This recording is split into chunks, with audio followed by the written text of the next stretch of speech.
26 December 2004. It was the dawn of another beautiful day with many hopes and plans yet to be fulfilled. While the country was still in the festive mood, the day-to-day activities slowly began, just like the days before.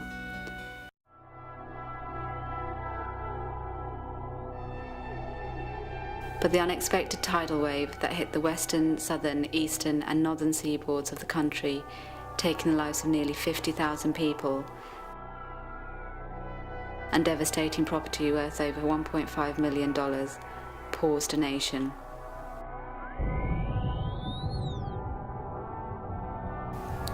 A tsunami had hit Sri Lanka, the worst natural disaster in the history of an island known as the Pearl of the Indian Ocean.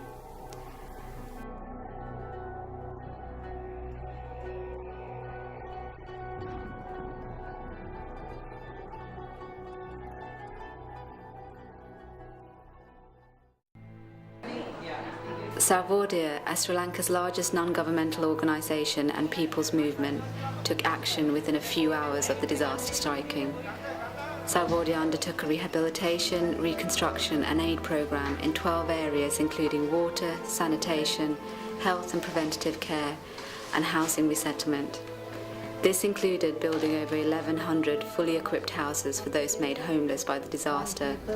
One nation, maybe one world family, and try to help the people who are in this. One such housing project was commenced by Salvordia as an eco-village on a stretch of empty land in Kaluthra. The Salvordia Kaluthra Divisional Secretariat approached the government for this land for the purpose of housing 55 displaced families from 3 villages in Kaluthra North and South.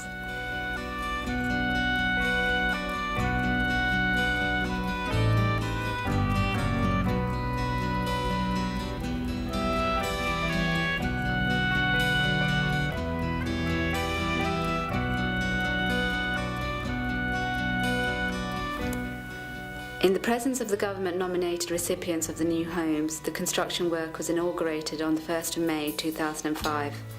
Many international experts from groups such as the Global Eco-Village Network, United Nations Environmental Programme and the Asia-Pacific Forum for Environment and Development joined hand in hand with Salvordia to support this valuable housing scheme.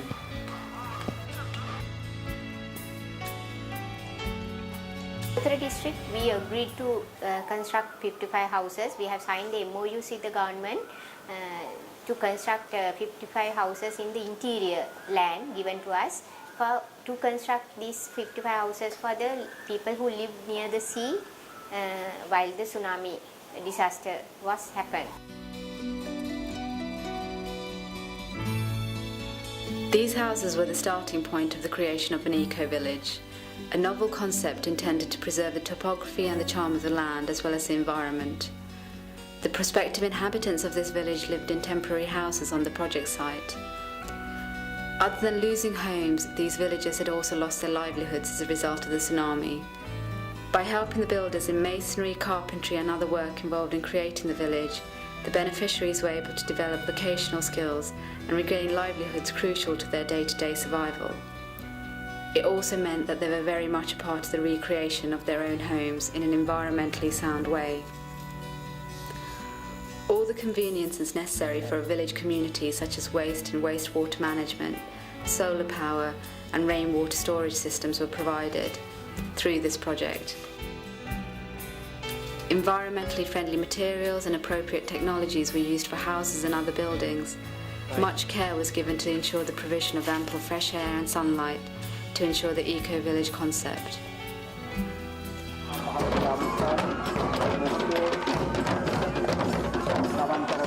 The construction work of this eco-village was completed within 1 year, and the inhabitants moved in on 22nd of March 2006. His Excellency the President of Sri Lanka and representatives of aid agencies who helped to make this concept a reality were present to mark this momentous occasion.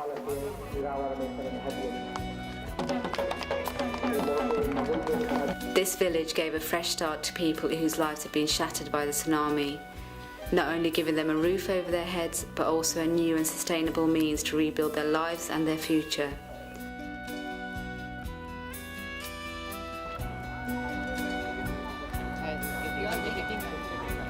The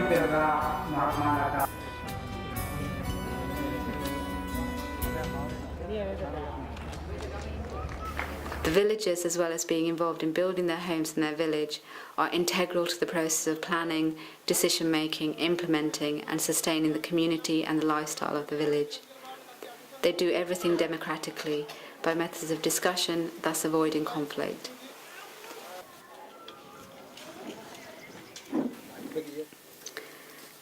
It was a huge task that was being undertaken, changing the mindsets of people who were used to making their living from the sea and existing day to day, to the point where they were growing their own food and leading eco-friendly lives was no small feat.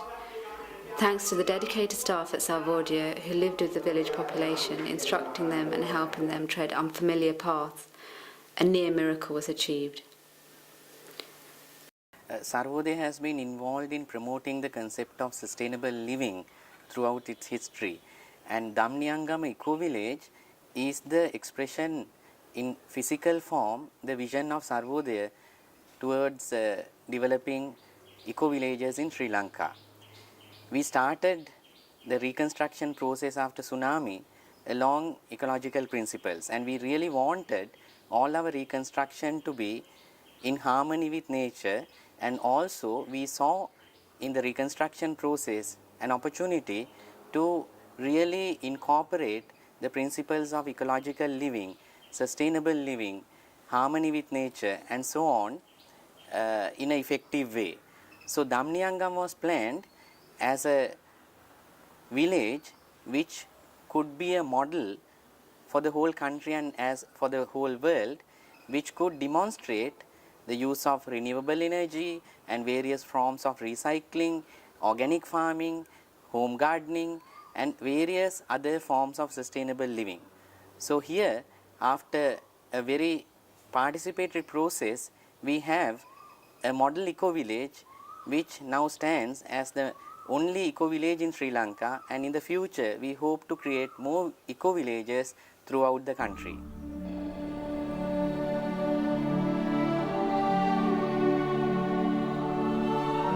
A state and private bus service was established to take people who are living in a rural environment near the seashore to and from the nearby Kaluthra town. This is an essential convenience to school-going children and people travelling to other areas for employment. The nearby village also benefits from this bus service that was started especially for this village.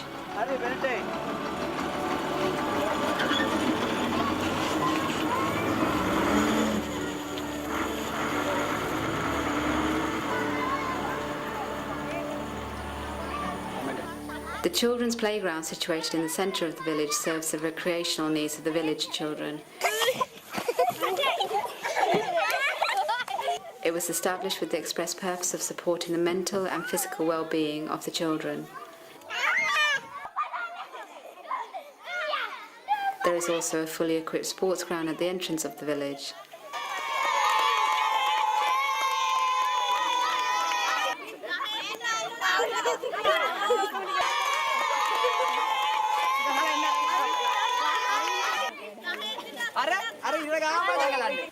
The village bathing well is a strong historic tradition of Sri Lankan society and provides a place for people to congregate and strengthen village bonds. In recognition of this, Domniyagama has 2 well-appointed public bathing wells.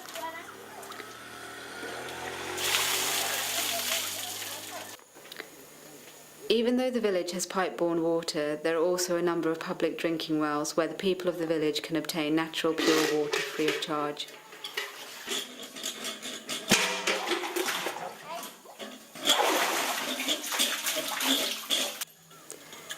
The water in these wells are purified through exposure to ultraviolet rays, a modern technique which is used to avoid the need for the use of potentially harmful chemicals. Another environmentally friendly feature in this village is the rainwater storage tanks. These are located in convenient places for families with difficult access to water. There's one of these to every 2 houses. The villagers know the value and importance of using rainwater for bathing, washing clothes and other domestic purposes, and these tanks allow them to do just that.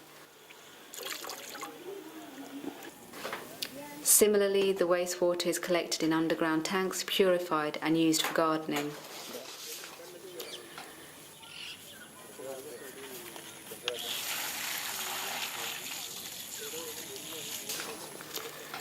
An environmentally friendly and sustainable lifestyle is also demonstrated through the gardens throughout the village.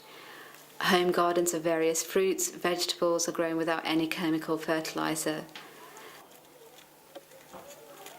The manure used instead is produced by the villagers with organic waste from the house and the garden.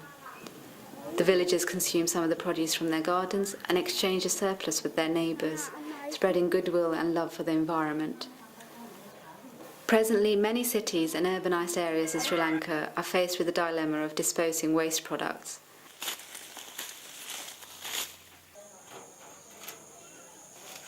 However, the villagers of Domniyagama use the organic waste from their kitchens and homes as organic fertiliser.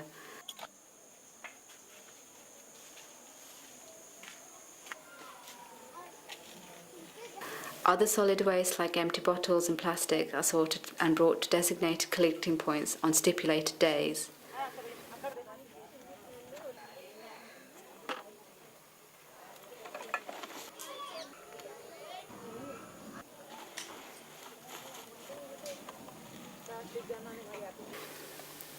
Where generating sufficient power has become a huge problem for the rest of Sri Lanka and the world, the main source of power in the village of Domniyagama comes from solar panels fitted onto roofs.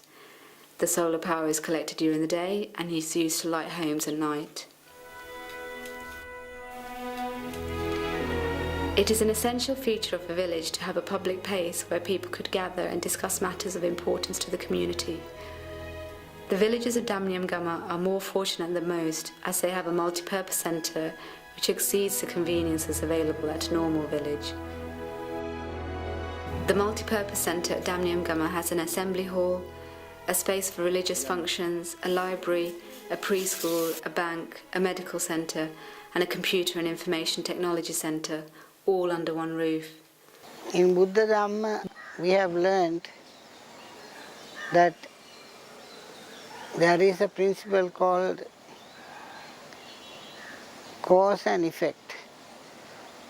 Now, we experienced a tsunami.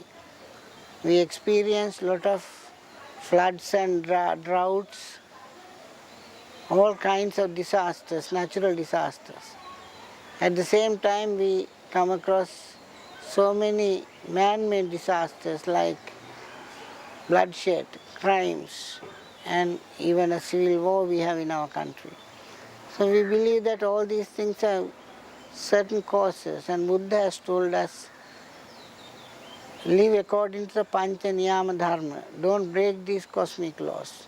So remembering that teaching, I call this village Domniyagama, a village that is being developed according to the principle of the law of Dhamma.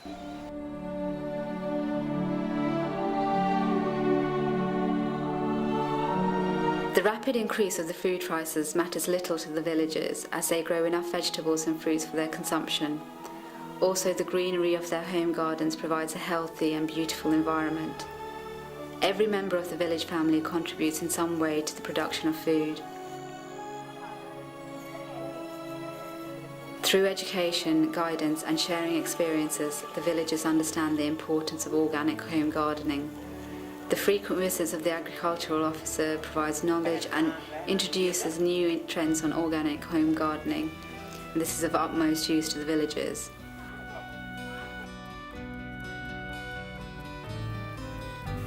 Truly, Domniyagama is a model eco-village. The eco-village concept, the treatment and the strength of the villager are an example to the rest of the world. The 26th of December 2004 has taught us to protect, care, respect and love the environment around us.